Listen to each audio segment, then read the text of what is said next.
اعوذ باللہ من الشیطان الرجیم بسم اللہ الرحمن الرحیم۔ ماہ مبارک رمضان کے جہاں اس میں سانس لینا عبادت ہے، سونا عبادت ہے، خدا نے انسان کے لیے بہت سارے فوائد ہیں جو اس ماہ کے اندر قرار دیے ہیں۔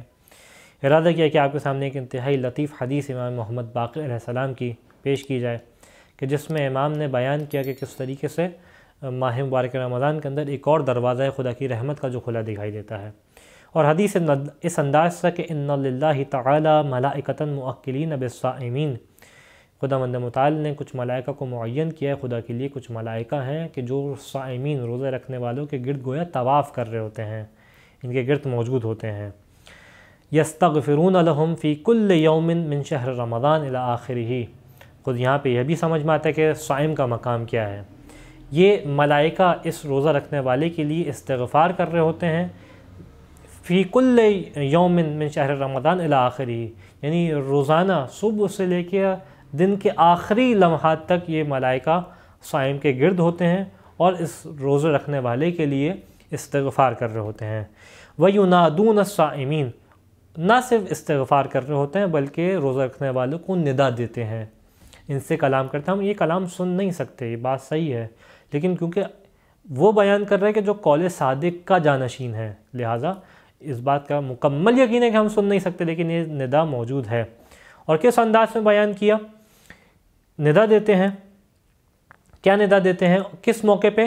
کل لیلۃ عند افطارہم، جب افطار کا لمحہ آتا ہے، انسان افطار کر رہا ہوتا ہے، اس موقع پہ آ کے ندا دیتے ہیں۔ ابشروا عباد اللہ، کہ اے اللہ کے بندو تمہیں بشارت ہو، تمہیں خوشخبری ہو۔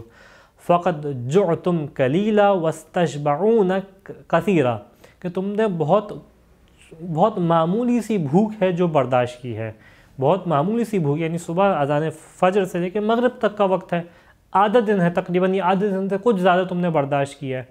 تمہیں ایک مہینے لگاتار روزے رکھنے کا نہیں کہا گیا، کچھ بھوک ہے جو تم نے برداشت کی ہے، لیکن اس کے بدلے میں بہت زیادہ ہے جو تمہیں ملا ہے، وہ جو خدا سے مل رہا ہے اس کے بدلے بہت زیادہ ہے۔ بورکتم و بورک فیکم، اللہ نے تمہاری ذات میں، تمہارے عمل میں گویا اور تمہیں اہل برکت میں سے قرار دیا ہے، یہ روزہ تمہارے لیے باعث برکت ہے۔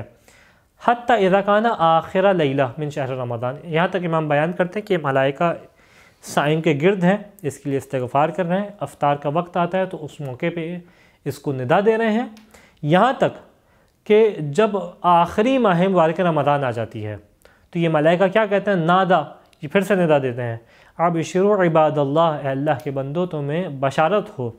کس باتی؟ غفر لکم ذنوبکم قبل توبتکم وقبل توبتکم، اللہ نے تمہارے گناہوں کو معاف کر دیا اور جو تم نے خدا کی بارگاہ میں توبہ کی تھی اس توبہ کو اللہ نے قبول کر لیا۔